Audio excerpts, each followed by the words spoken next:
Okay, Chevra, let's go. Good morning, everybody. Page 840.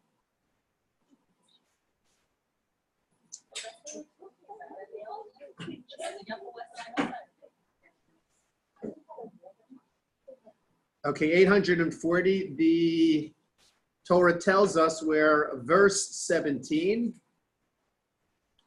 We're now up to. We've had a little bit of an interruption in the narrative. In other words, the Torah earlier described the preparation of the ashes of the Parah Aduma. And that actually ends at the top of the page with verse 9. At the top of the page, we're told, the Asaf ish tahor es efer hapara, that a pure person would gather the ashes of this Parah Aduma. V'hiniach michutz lamachane b'makom tahor. Okay, so that was the last part of the process that we've had so far about the preparation of the ashes of the Parah Aduma. And then there's a little bit of an interruption in the narrative to tell us about ways in which a person becomes tameh. Person becomes tameh if he's in a home in which there's a dead body. Person becomes tameh if he's touching a dead body or part of a dead body or in a cemetery, right? All of those things. And now we're coming back to the next part of this ceremony, if you will, of this procedure. So we ended with something called the asifa.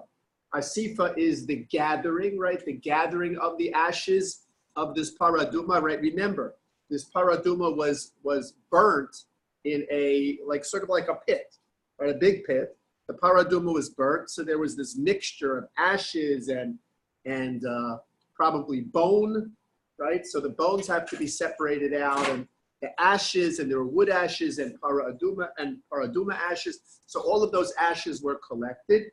That was the asifa, and now we're up to the next step. The next step is called the kiddush, right? Asifa and kiddush. What is kiddush?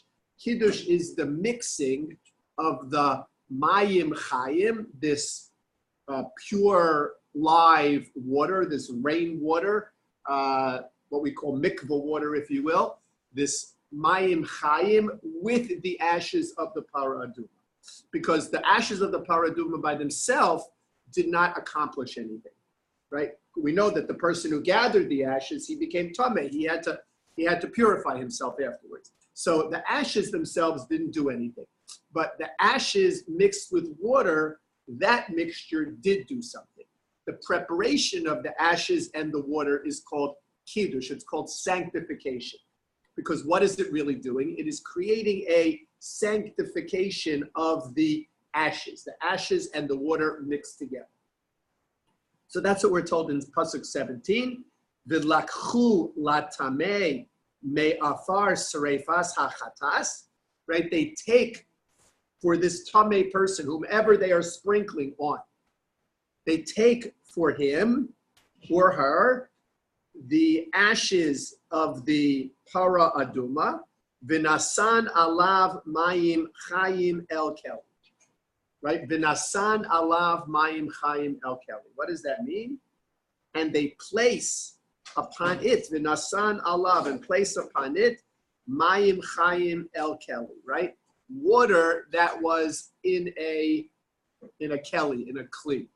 So here, there's a whole discussion. We're not going to get bogged down in this, but a whole discussion as to what goes in the kli first, right? Does the water go in the kli first, or do the ashes go into the kli first, and then the water goes on top of them, right?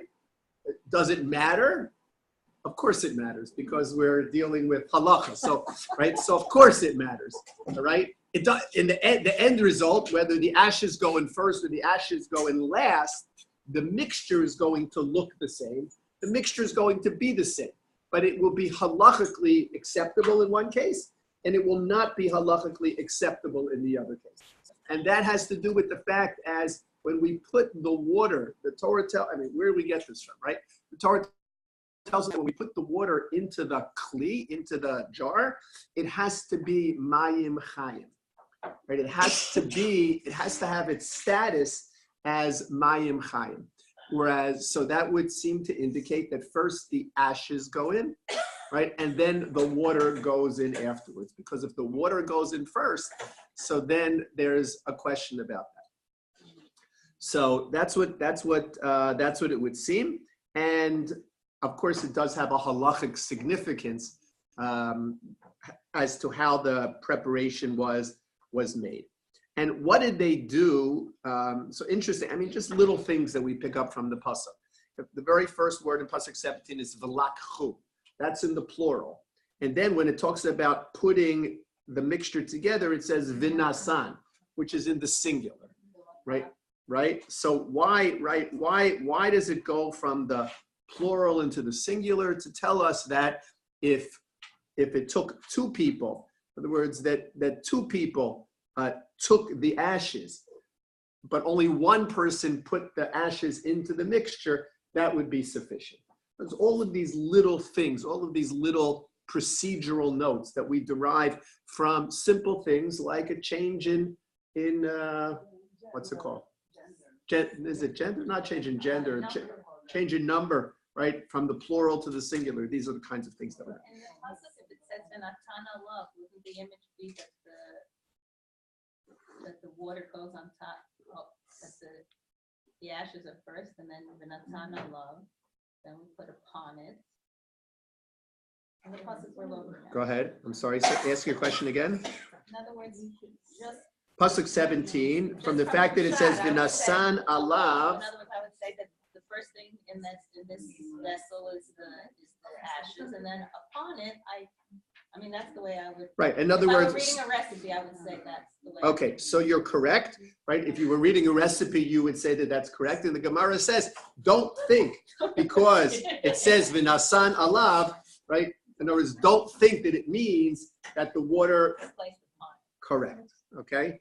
But then how can you tell what I thought the specific wording and how it's used is so important? It is. So then Sue would be just correct. Sue is always correct, but what we're saying here. No, but I'm saying, how do you know when to That's take it a good question. All right. You're correct, right? You're correct and you're correct. In other words, what's the idea? How do you know? Right? What's the idea behind it? The idea is that we have a Masorah. We have a tradition, and our tradition, based on that Masorah, we know when to interpret certain words and when not to interpret certain words. You could sit any Shabbos, right, with a Chumash, and notice something and say, oh, maybe this means this, or maybe this means this, based on how why does it say this?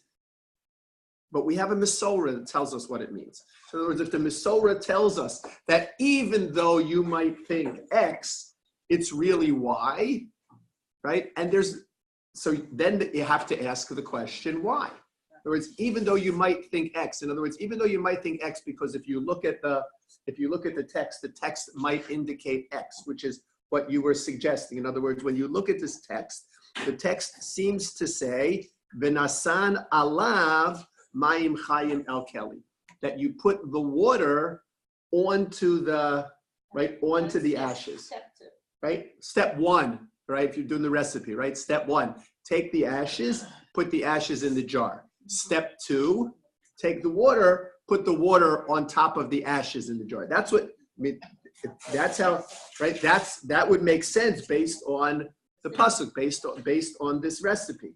Like that would make sense based on this recipe. Put the ashes in, and then step two, put the water in the ashes. The Torah comes along and says, no, that's not true. I mean, you're right. It does make sense, which is why the Masorah has to come along and say, even though it makes sense, there's something that overrides it making sense. What overrides its making sense? Masorah. No. Yes, that's true. But I mean, where does the? How would you know from? I'm saying, where is the Masorah coming from? Right. How would you know from the Mayim text? Chayim. It's easier if it's the first thing in the vessel. what the Masorah is telling us is that even though the pasuk logically seems to say, step 1, put the ashes in the jar, step 2, put the water on top of the ashes, that indeed that is not what is the Masorah, because the component of Mayim Chayim would be compromised, right? In other words, if the water needs to be Mayim Chayim in the Kli. And if there's ashes in there, when you pour the water in, what it's going to do is not contaminate, it will delegitimize the water as Mayim Chayim. So in other words, first we have Mayim Chayim in the jar. That's, in other words, yes, you're right. Am I confusing everybody? Okay, what's happening is, right, if you look at the recipe seems to indicate ingredient number 1 in the mixing bowl is the ashes and ingredient number 2 is the water. That's what the recipe seems to indicate. But there's a note at the bottom of the recipe that says, do not do it in that order. Right? Don't do it in that order. Why? Because if you do it in that order, even though that's what the recipe seems to indicate, if you do it in that order, you're going to disqualify the water. So don't, right? You're compromising the sanctity of the water. So don't do it in that order. Why put it in the first place? Why have the ashes in there and then go back and say that's not the correct order? In other words, Vivian's asking a very good question. In other words, if logically the recipe seems to read step 1, put ashes in and step 2, then add water to the ashes, and that's not the correct, right? That's not the correct. So why does the Torah present it to us that way? So the answer would be because without having presented it to us that way, we would never have learned that putting the water in second disqualifies the mixture, disqualifies the water. In other words, let's say that the Torah had not put it that way. Let's say the Torah just said, mix them together. So then I might have thought, well, it's irrelevant whether the ashes go in first and then the water, or the water goes in first and then the ashes. In other words, in most recipes, I guess it doesn't matter. Right? Does it matter? Okay. All right, there you go. Okay, right? So, right? That's what they say to read the whole recipe. Oh, okay. That's right. That's a male problem. I think the question is, why doesn't it read V'lakhu Mayim Chayim El Kli V'natan Alav Me'achar Serta Hamayim? Then you would say, this is Torah Sinai, and it says to me, V'lakhu Mayim Chayim El Kli. Because the term V'lakhu Mayim Chayim doesn't make any sense. Why? Right? Because you have to put the Mayim Chayim. You don't take Mayim Chayim. You take the ashes. So what's You'd have to say V'lakhu. You'd have to say it in 2 psukim really, or 2 parts. V'lakhu, take the Mayim Chayim, put it into the kli, and then take the ashes and put the ashes into the kli. So the Torah is not doing it in that way. The Torah is telling us, and we're learning, to Vivian's question, we're learning an important principle, namely that you might think it really doesn't matter what goes in first, right? Remember, these are men doing this. They don't have experience with recipes, right? Right. So you might think it really doesn't matter. But we're also talking about a woman, whether a woman could do this, but it doesn't matter which one goes in first. But the halacha the Masorah comes along to tell us it does matter. It does matter. It matters in the halachic universe, right? In the halachic universe, it matters, right? So that's like a lot of other things. A lot of other things which we look at, we say, does it really matter in the big picture? And the answer is, whether it matters in the big picture is not our yardstick. Our yardstick is, does it matter in the halachic universe? Right? If it matters in the halachic universe, then to us it matters. If it doesn't matter in the big world global view, okay, that might be true. But for us, our yardstick is whether it matters in the halachic universe. This matters in the halachic universe, what goes in first. This didn't bother Rashi. There's no Rashi on this. There's no Rashi on this, So but you're this is learning this from the Gemara. In other words, there's no Rashi on this because Rashi deals with pshat, simple interpretations. right? We're already now, minute you have to bring your thumb in, we're already out of Rashi's domain. Okay. So that's the avoda of kiddush, and that's the avoda of mixing together these two ingredients. What was the next step after mixing together these two ingredients? Says Pasuk 18, V'lakach ezov, that someone, we don't exactly know who yet, we'll talk about it in a minute, V'lakach ezov, this individual takes an azov. So what is azov? So I think the English translates it as hyssop. The English translates it as hyssop. I don't know if that helps anybody, right? What is hyssop? We looked it up last year. Right? What is hyssop? Well, correct. Hyssop is a bush that has a purplish flower to it, and grew abundantly in the Middle East. We know that it grew abundantly in the Middle East from Chumash, because where did they first use this azov? On the when you make it at the Beit Mikdash. No, the first time they used this hyssop was when they painted the doorposts with the blood. Right? They used hyssop as a paintbrush, literally. Right? When they marked the two doorposts and the lintel, and when they did that, they dipped the hyssop into the blood of this Karban Pesach. Right? So in Mitzrayim, the night before Makat Bechorot, the night before the killing of the firstborn, the Jewish people had a mitzvah to take the blood of their Karban Pesach, because they had slaughtered the Karban Pesach earlier in the day, to take the blood of that Karban and to paint it onto the doorposts, the two doorposts and the lintel. And it would be a sign, right? How did they paint it on the two doorposts and the lintel? They did it using azov, a bunch of azov. Azov is hyssop. So they did it using a bunch of azov. By the way, not everybody agrees that azov is translated as hyssop. Some say azov is translated as zatar, right? Zatar. That's a seasoning. What? Isn't that a seasoning? Well, it comes, yes, correct, but it doesn't grow in the jar. Right? It grows. It doesn't grow in the bag either. Well, when you buy it in the store, it's a combination, right? It's a bunch of spices, all right? But there is a zatar plant, right? And the zatar plant, which does grow abundantly in the Middle East. So some say it is the zatar plant that they use here, but most refer to it as the hyssop.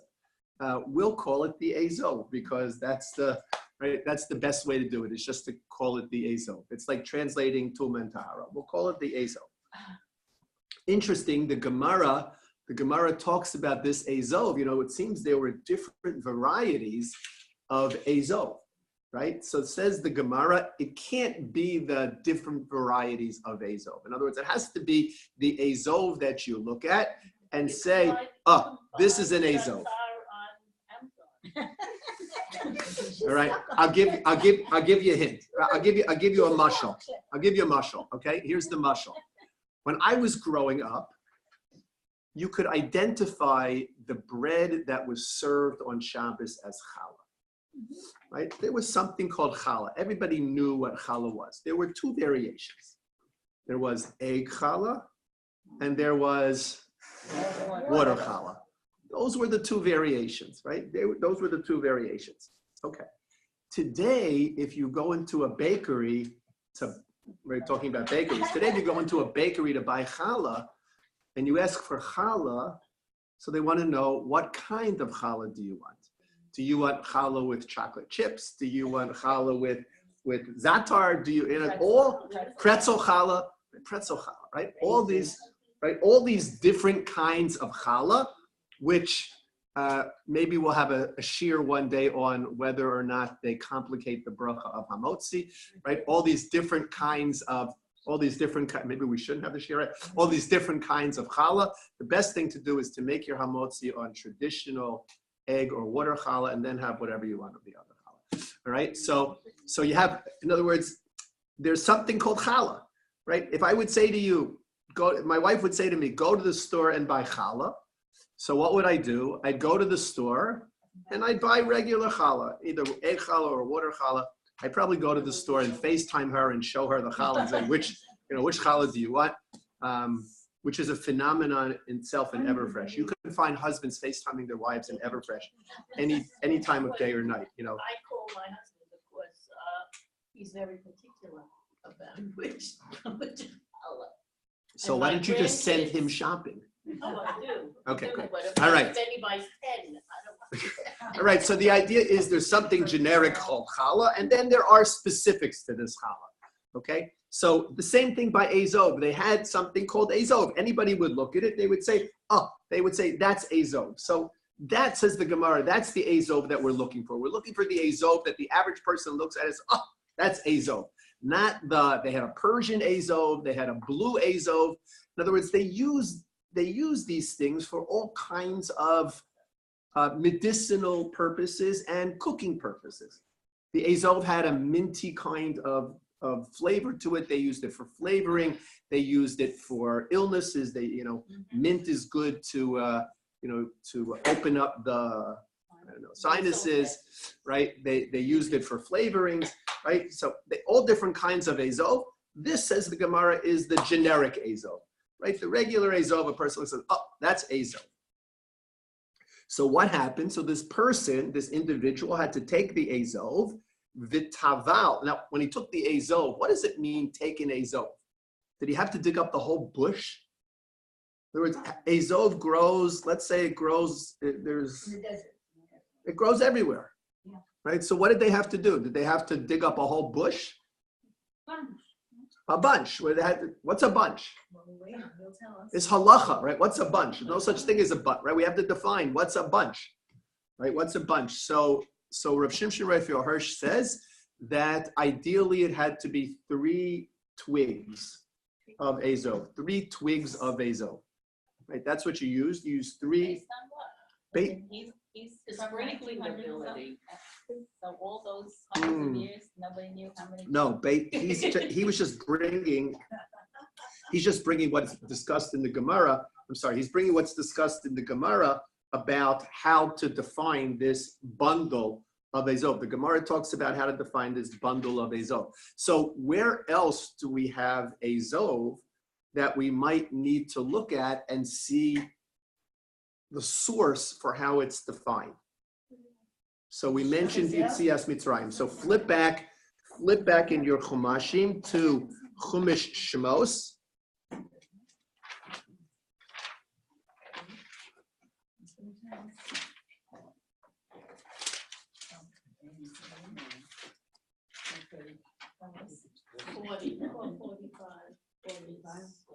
No. I don't know. In Parshas Bo, go back in Parshas Bo.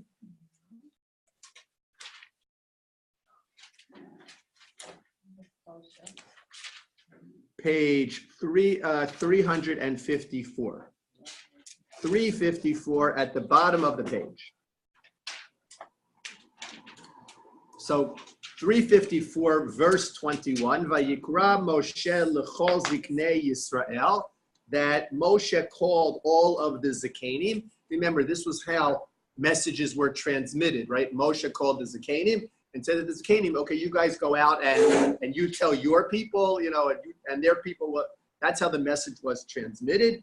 Vayomer alehem, and he said to them, Mishchu ukechu lachem tzon, right? Take for yourselves a sheep, lemishpechos sechem, for each family, v'shachatu hapasach, and slaughter it as the carbon pesach, right? Ulakachtem agudas ezo, 354, 354.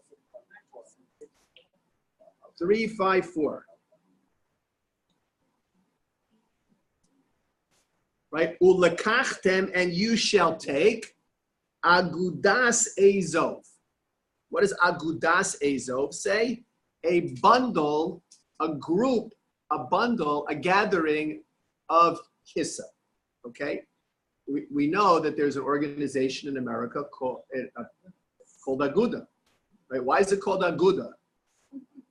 Right? Because it was a group. It was when they got together. Right? When they got together, they called themselves Agudas Yisrael, the grouping of Israel. Right?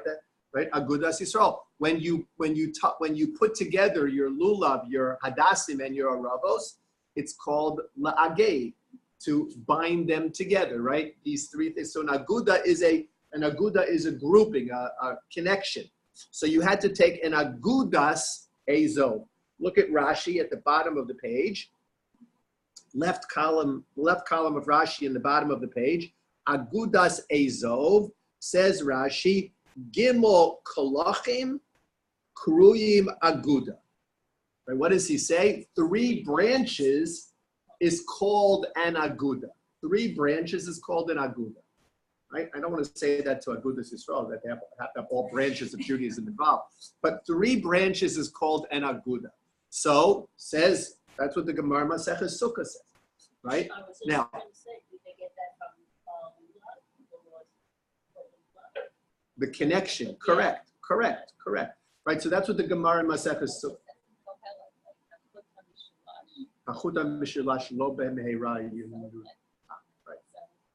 Three standard of inseparability.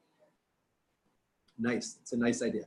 Okay. Now what's interesting? All right. What's interesting? Now I have to edit the whole video. What's interesting, right, is that it doesn't say aguda in our pasuk.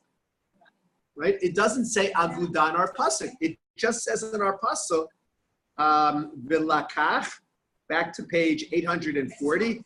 Vilakach ezov. It doesn't say agudas ezov. It just says vilakach ezov. Here in Chumash Shemos, it says agudas ezov. Here in Chukas, it just says ezov. One other place where ezov is used. Wait, well, hold on. One other place where ezov is used. Anybody know? When in the minute? I mean, yes. Nope.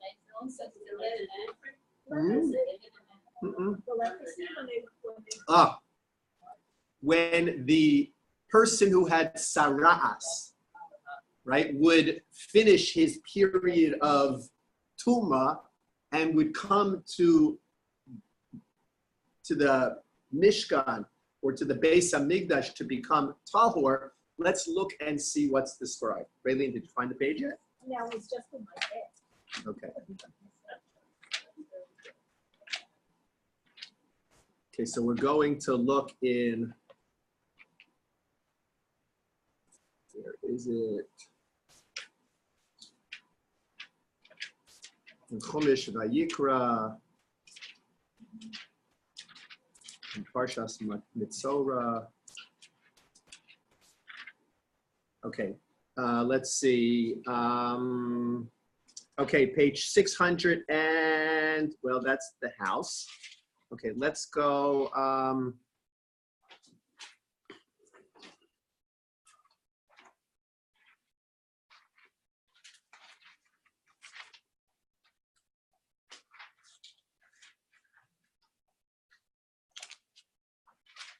So page 620, at the beginning of Parshas Mitzorah, the Torah tells us, Zos Tihi 620.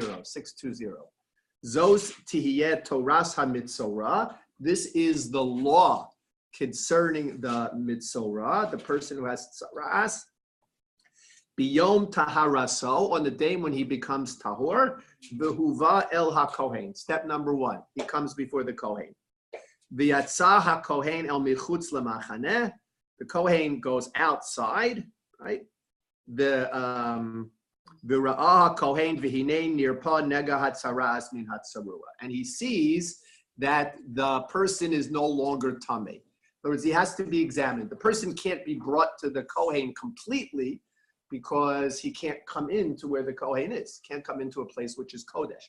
So the Kohen has to go out to him, and the Kohen examines him, and the Kohen sees that he's that he's no longer Tameh, right? He's now, the Saras is no longer there. He's now prepared for the steps that will result in his Tahara.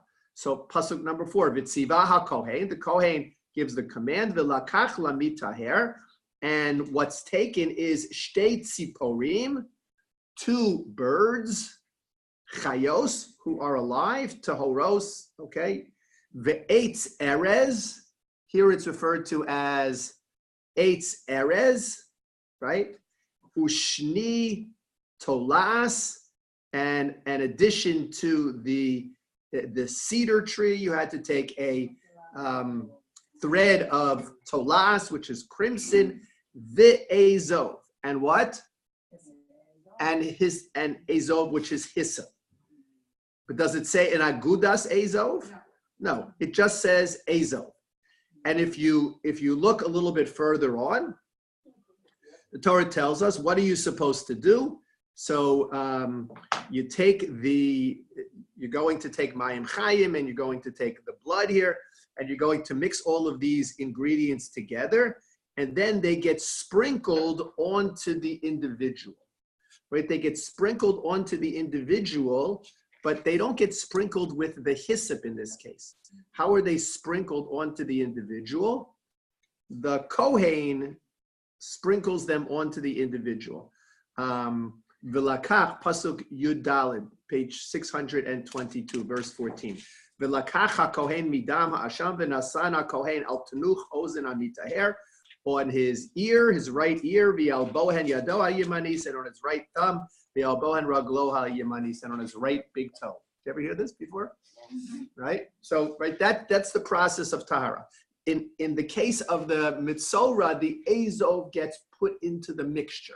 It doesn't serve as a brush, but rather it gets put into the mixture. But it doesn't say agudas azov. It just says azov, right? Azov is getting put in.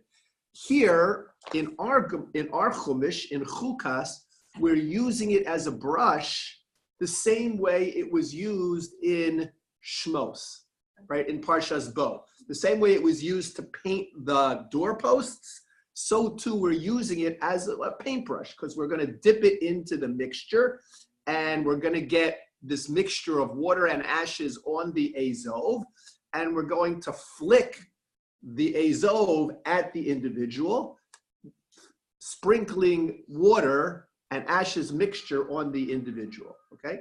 That's what we do. Take it up, sprinkle it like that. So says Rav Hirsch, we understand, right, the Gemara understands that there is this connection between our azov here and the azov, which is in Parshas Bo. Since both are used in the same manner, they both must be similar. And therefore what? Therefore, just like over there, it says agudas azov, and Rashi says it has to be 3 twigs, 3 branches of azov, 3 twigs. So too, when it says azov here, it needs to be 3 twigs. Obviously, the question that some of you are probably thinking is, well, if it needs to be 3 twigs here, why didn't the Torah simply say agudas azov, right? Just like it said back there, agudas azov. Why did it say agudas azov here? So we learned from that initially it needs to be 3 twigs. Lichatchila, it should be 3 twigs. Lichatchila is this word which means the ideal way of doing it is with 3 twigs. Let's say that you did it and you suddenly discovered, oh, I only had 2 twigs. You thought you had picked up 3 twigs and you discovered that you only had 2 twigs. So it's still kosher. And actually, even if you discovered that you only had 1 twig, it would still be kosher. In other words, lichatchila, it should mirror the same azov that was used back in Mitzrayim. But since it doesn't say agudas azov here, we understand that b'di'eved, if it was 2 or even 1, it would be sufficient. So, first of all, it said Rashi says on 620 when it says azov, he says that it was absolutely not an azov. Correct, because it wasn't used if you jump back to 620 for a second, all right? All right. The reason why is because it's not being used in the sara'as, in the process of tara for the mitzorah. It's not being used as a brush. It's being used as an ingredient in the mixture. And since it's being used as an ingredient in the mixture, it doesn't require an aguda, right? It's an element in the mixture. But here it's being used in the same way as it's being used in bow, which is as a brush. And secondly, what about the fact that the verb lakach is used both in Parshas Bo and in what we're learning? So you could say just as lakach implies taking an aguda in that case, it is here. Could be. There's no verb like that here in Mitzorah. In the beginning of Parshas Mitzorah. I mean, that's part of the limud is the similarity, right? This connection. Okay, so we know that you had to take this here ideally bundle of hyssop, and what would you do with this bundle of hyssop? Vitaval b'mayim. You would have to dip it into this mayim and afer mixture, this mixture of the water and the ashes of the para aduma. Here we learned something interesting. All right, again, a technicality, but I bring it to your attention simply because we enjoy these I enjoy these technicalities, right? So what's the idea behind it? I mean, just so that you see where that this stuff it's not made up. It has its roots in this. Let's say that I only had a little bit. It's been a busy day for tahara from Tumas Nes. It's been a busy day. A lot of people came for karbanos. A lot of people they were tamei, and I had to, the Kohen had to make them tahor. It's been a busy day, and one Kohen's been doing it here, and one Kohen's been doing it here, and pretty much the jar has been used up, and there's only a little bit in this jar, and there's a little bit in this jar, right? Neither jar has sufficient amount to dip the azov into. You can't use either of those mayim, right? You can't use either of those mayim separately. You would have to mix them together. In other words, in order for this part of the process to be valid, the azov needs to be put into enough quantity of mixture in order to qualify as vitaval, in order to qualify as being dipped in. But if there's not this quantity of mixture that can be dipped in, so then it doesn't qualify. What? We don't need to know. The Kohanim know, right? In other words, it's we don't have a specific quantity. It was something that you had. You know what it's like? It's sort of like when you get to the bottom of the ice cream container. So I don't. Maybe I'm giving away my secrets here. I don't know. But you get to the bottom, right? You get to the bottom of the ice cream container, right? You put it back in the freezer, and that's what a man does, right? You get to the bottom of the ice cream container, and there's this much left at the bottom. You put it back in the freezer, right? Because this way you don't have to throw it out, right? You put it back in the freezer. No. You don't have to say you finished. Correct. All right. So no, but you get to the bottom, and you're with your spoon, and there's literally nothing left. And you're still trying to, you're still trying to get something. Next time you say, "Why didn't you buy more?" Right. You're still trying to get something out. So that's the idea. If that's the amount of liquid which is in the jar, then it's not considered sufficient to do the sprinkling. So even if you could get some liquid on it, it's not considered the sufficient. pragmatics of this, all the recipes and all the making of it is really symbolic, because you just have to believe. In other words, since it is precise in the procedure, but the preciseness does not translate into amounts that would be needed to purify a person. No, but So what we're you going to see, we're going to see. You really have Yeah, to correct. believe Magical. that this works. Magical. Yeah, All right. it's absolutely true. Okay. So we'll see in a moment. I was saying magical facetiously, right? It's not really magical. It's halachic. right? It's halachic. It's no different how if Shabbos ends at 8:11, right? It's no different how at 8:10 and 30 seconds, or 8:10 and 50 seconds, it's Shabbos, and at 8:11 and 5 seconds, it's not Shabbos anymore, right? It's the same idea. This is the halachic universe in which we live. So if you follow all of these guidelines, you follow this recipe, then the person is tahor. But if there's something wrong with the recipe, even if you say it shouldn't make a difference, if there's something wrong with the recipe or something wrong with the procedure, it's invalid, right? It's invalid. So that's the idea here. Now, what we're going to see is in a second how much needed to be sprinkled on a person, right? In other words, how much needed to be sprinkled. So let's continue on with our pasuk, page 840. So the Torah tells us that this v'lakach ezov v'tabal b'mayim hu ish tahor. This has to be an ish tahor. Now, wait a second here for a second. Okay, what did we learn about taking, pasuk 17? What did we learn about taking, the step of kiddush, of mixing the water and the ashes together? Do we learn anything about the individual who's doing that? It doesn't say. It doesn't say anything. It just says v'lakchu latamei. Doesn't say who takes. Me'afar sreifat hachatat v'natan Allah. Doesn't say who puts. Mayim chayim al keli. Doesn't say who does this. No, where the verse before that? 17. 17. It just says they shall take, and it says and put upon it. Right? In other words, it doesn't say anything. There's no descriptive words for the individual who is doing this.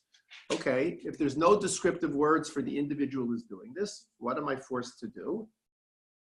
I'm forced to say that whoever was doing the previous step is the same one who's doing this step.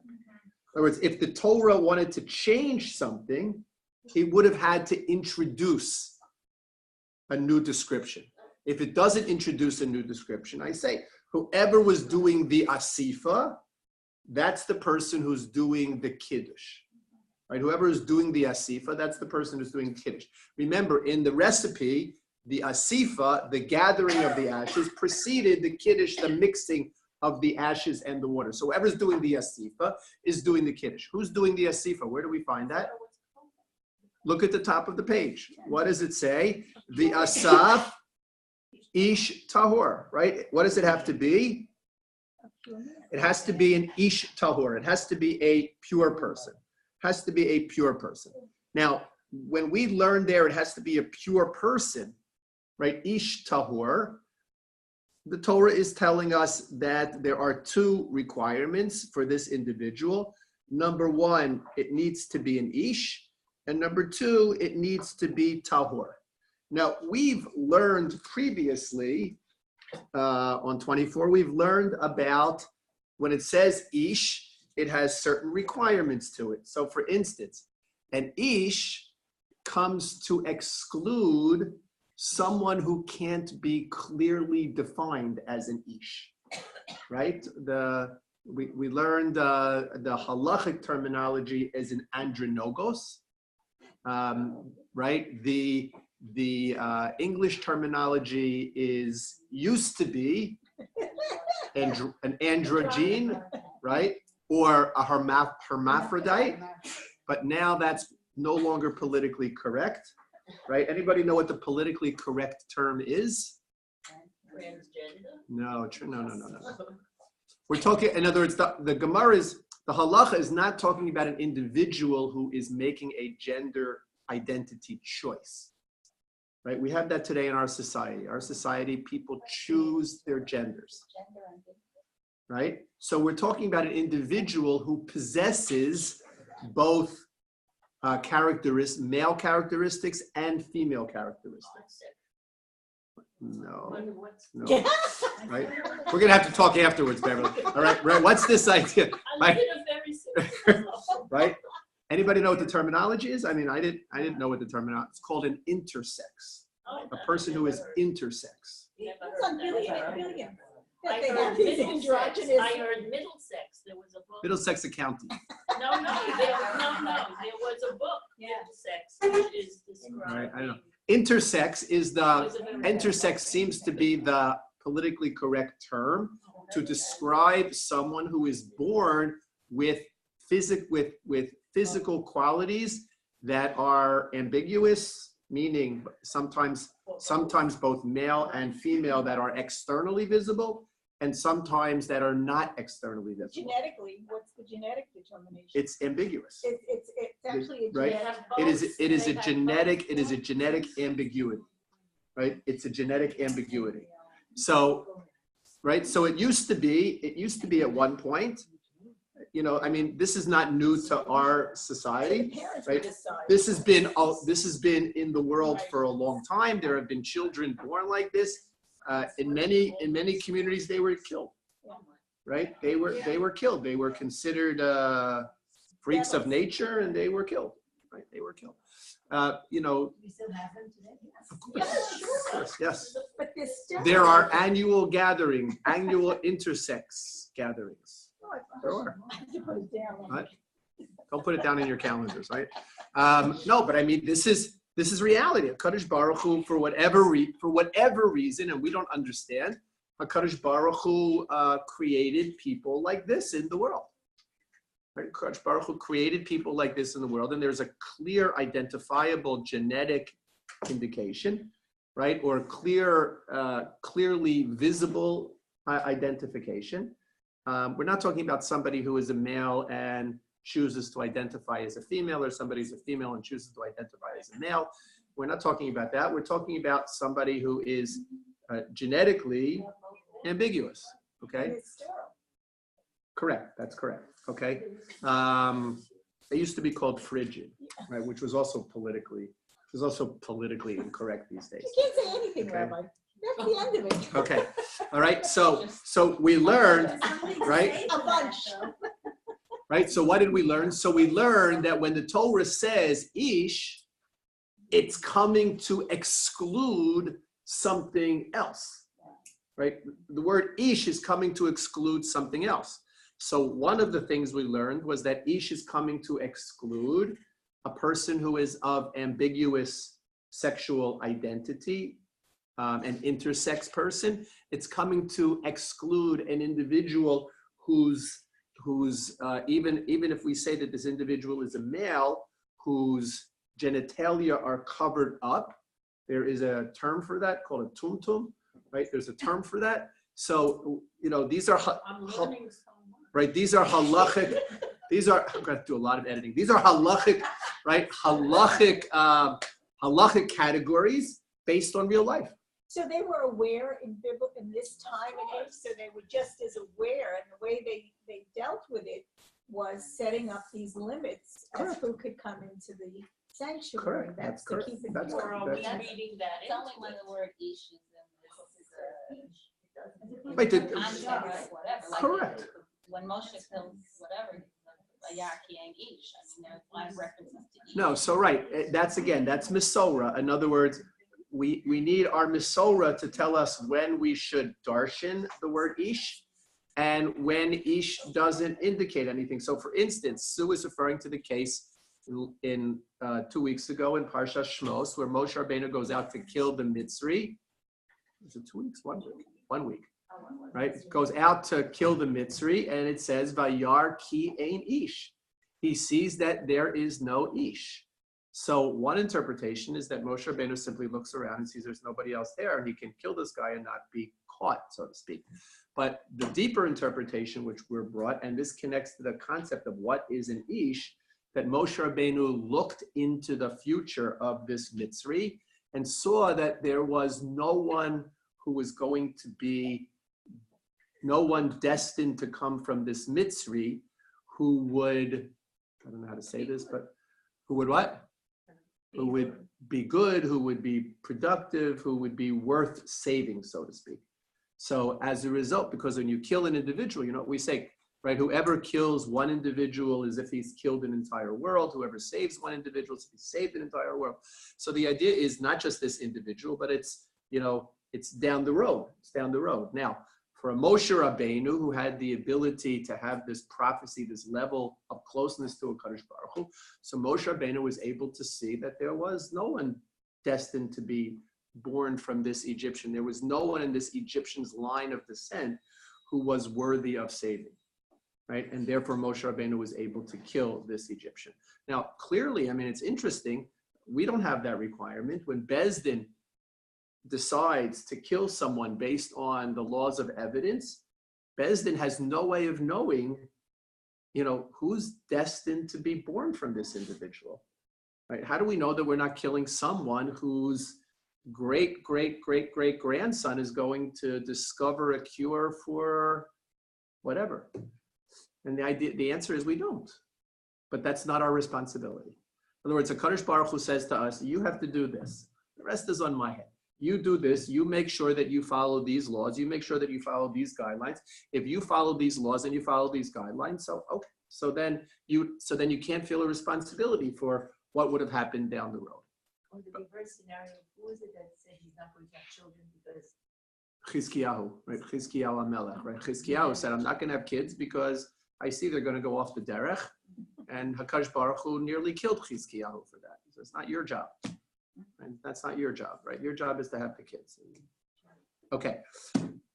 So whenever there's a phrase, it could be interpreted or not. That's why we have a Mesorah to tell us. So for instance, we see there are different Mesorahs here on how to interpret this ish. The ish, for this ish tahor, for the asifa and for the kiddush, and also this ish tahor here for the immersion and sprinkling of this mixture. So one of the interpretations, it's not brought down in Rashi here, it's brought down in some of the other Mefarshim. One of the interpretations is at the top of the page, V'asaf ish tahor, ish lahotzi isha, right? Ish lahotzi isha, meaning that a woman is not allowed to gather the ashes of the para aduma, and tahor l'rabos katan. And the tahor is coming along to include a minor child, right? That a minor child is able to do this. Here we have the same idea that it has to be an ish tahor, right? In other words, the kiddush in 17 doesn't specify anything, but in 18, the dipping of the brush does specify again ish tahor. And from the very fact that it mentions it again, where it's in 17, it doesn't mention it. So we say, okay, must be the same as the previous step. But in Pasuk Yud Ches and Pasuk 18, it does mention it again. Therefore, why would it have to mention it again? If it was to be defined the same way that it was defined before, so then we wouldn't have to mention it at all. The fact that the Torah mentions it is coming to teach us now it's changed. Now there's a difference in it, right? Right now a woman is allowed, right? So a woman is allowed to do the sprinkling, right? Interesting, right? A woman is not allowed to do the asifa or the kiddush, right? A woman is not allowed to gather the ashes or to mix them, but a woman is allowed to do the sprinkling. It makes sense because the woman has to include another woman. So In other words, Shulamit is saying that it's not proper for a man to be sprinkling water on a woman. Okay. if not only her hands will be or her face, but she has to go all over the body, no? Well, we're gonna see. We're gonna see this. Okay. So again, procedural, but based on something that we see here, based on something that we see in Chumash. Okay, let's keep going. I got to get you out of this. Let's keep going. So we see that this hyssop paintbrush was used vihiza al ha'ohel, that you had to sprinkle the water al ha'ohel on the tent, on the house, right? You had to sprinkle the water on the house. What do you mean you had to sprinkle the water on the house? What house? So we said if a person dies in a house, everything in the house and everyone in the house becomes tummy. But not only that, the ohel itself becomes tummy, right? The building itself becomes tummy, which is very unusual that a building can become tummy, because a building is considered mechubar lekarka, right? A building is attached to the ground in some way or another. A building is attached to the ground, and something which is attached to the ground generally can't become tummy. But this is an exception because the Torah tells us about it. So we know that even the bayit, even the home becomes tummy in this process. So the waters were sprinkled al ha'ohel on the tent, literally meaning on the building, right? On the bayit, va'al kol ha'kelim, and on all of the utensils. Remember we said that all of the utensils that were in the house become tameh. So the waters have to be sprinkled on all of those utensils. V'al hanifashos, and on all of the nifashos, asher hayu sham, right, that were there. Strange terminology, v'al hanifashos, right? Why does it have to say v'al hanifashos? So from here, again, the Gemara learns something interesting. V'al hanifashos means even a child who is 1 day old. Now it's interesting, we have certain definitions of children, when, right? In other words, as long as this fetus has not begun to come out of the womb, it is not considered a person. Halacha does not consider this fetus a person. Halacha does consider abortion of this fetus problematic unless the mother's health is in jeopardy, but not because we look at this fetus and say, this is a person. This fetus does not have the status of a person if it is still in the womb. Once it begins to exit the womb, so now it has a different status. Once it begins to exit the womb, then even if the mother's life is in danger, we are not allowed to kill the fetus or to kill this fetus, which is in the process of exiting the womb, in order to save the mother's life, right? Because they are both now valid lives, okay? Now this fetus has come into the world. It is what we call a baby, right? This fetus has come into the world. It is now a baby, but until it has lived for 30 days, it does not have the status of viability.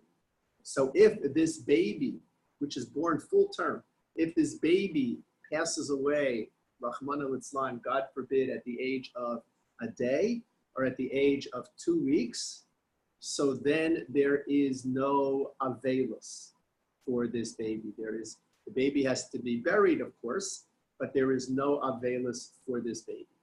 Right? What? Up to 30 days. If the baby makes it to day 30 and dies on day 31, then the family is in avelus. Right? It's a very difficult, it's a really difficult, one of the things you hope you never have to deal with. And newborn, does the oil and everybody become too much? No, I'm sorry, I was not clear. If there is a newborn in the house who is only 1 day old, that newborn becomes tummy. In other words, that's why it says v'kol hanifashos. A newborn who dies in the house who's not yet 30 days, I don't believe creates a tumah. I'm not sure. It's an interesting question. In other words, if a newborn dies at a day, does that newborn create tumah? Maybe. So the baby needs to be purified. So this baby, this 1 day old baby, or this 10-minute-old baby, who is in the category of a nefesh, right? This 1 day old baby needs to undergo the process of tahara as well. That's why it says, v'al kol, right? V'al hanifashos asher hayusham. It doesn't say on the people who were there.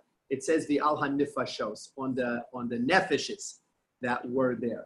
Nefesh is generally understood to refer to something which is alive and refer in so even in other words, you don't have to do, with all due respects to our veterinarian families, you don't have to do a tahara on your dog.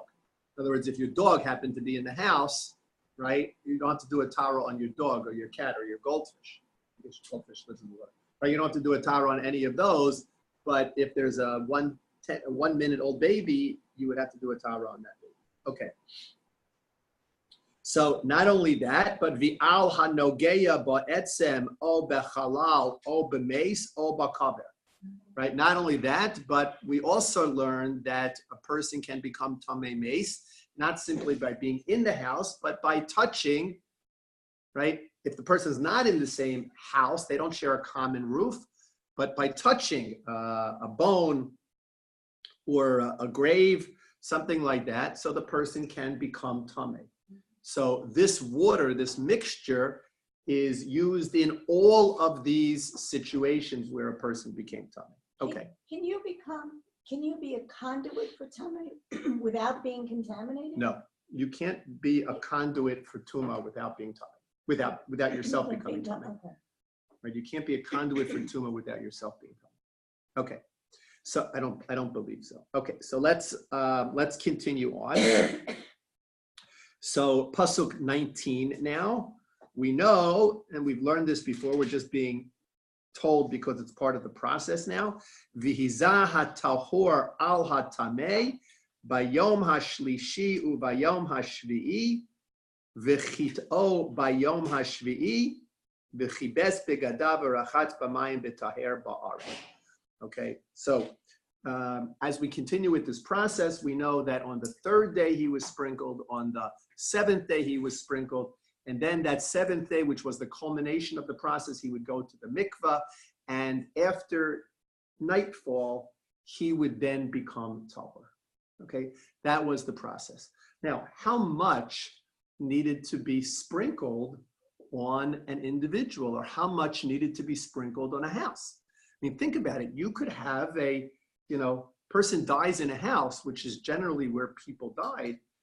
You could have the Kohanim could have a big job. Right? We think all they do is they just get the first aliyah. Right? There's a lot of responsibilities. So you have to sprinkle on the house. How much on the house? How much on the kelim? How much on the individuals? So the Gemara learns a drop.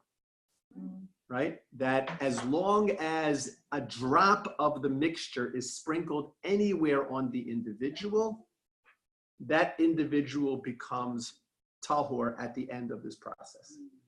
So we're going to go back to Raylene, back to the magic, right? Back to the halachic magic, right? What's the halachic magic here? It's not, I understand if I have to immerse my whole body in the water. So there, it makes a difference. I feel it, my whole body is wet. It's an experience. I understand why that makes a difference. But if I sprinkle a drop of water on you, you might not even know that that drop of water has hit you. But if I sprinkle a drop of water on you on the 3rd day and on the 7th day, and then you go to the mikvah, and then nightfall, you're tahor. But if I didn't sprinkle that one little drop on you on the 3rd day, let's say you were out in the rainstorm, you got soaked, but I didn't sprinkle that 3rd little drop on you, that little drop on you on the 3rd day, you're not tahor. Halachic magic. In other words, we believe in the process. There's nothing in the process that practically creates tahara.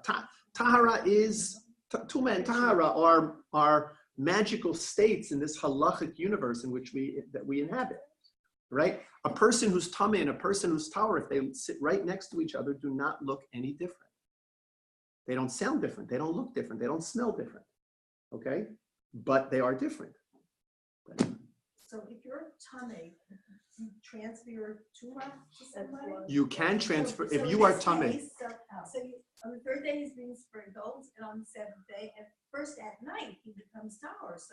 So what happens between the 3rd day and the 7th day, or the 7th day in the morning when he becomes? He has to be So very, he can't be with other people. he can be, but he can't touch, certain things, or Is whatever that things, unusual? or whatever things were touched had to become, they had to become tahor. So I guess the question is, why is there this waiting? I mean, I understand why you wait till the night, because that's like a halachic issue also. It's like the beginning of the day. No, but why do they, Why the 7 days? no, why do they separate it? Like when a woman goes to a mikvah, she has to go at night and then she's clean. I mean, why are there multiple, why are there multiple steps in this Yeah, process? it's like, like, So perhaps we can understand it. I mean, based on what we've explained earlier, that if we view this as halachic magic, so then we have a little bit of a more difficult perspective. But if we look at this, as we've learned before, the opinions that say there's a psychological, emotional component to this, so the changeover from this state of contact with the dead to a state, again, of to a final state of being able to immerse fully in society doesn't just happen overnight. It happens in steps. It happens in stages. No different than the stages, let's say, of Avelis, right? In Avelis, there are stages. There is that Aminus of the first day. Then there is that the Avelis, and then there's the Shloshim, and then there's the Yud Beis Chodesh for a parent. There are stages in resolving these experiences. That's what you would have to say the same thing here. Now, remember also, hang on just a second, also remember, this is very foreign to us, right? We are reading this and, it's like, when do we get to the next section where there's a good story, right? This is which we're coming to, but this is very foreign to us. So if it's very foreign to us, remember, it wasn't so foreign to them back in those days. Tumah and Tahara was a regular part of everyday living, right? A person, first of all, women became tameh or tameot every month. But men could also become tameh on a regular basis, right? So this concept of Tumah, and people died all, right? So this concept of Tumah and Tahara, people lived with it, right? For us, it's like one of those aspects of Judaism that is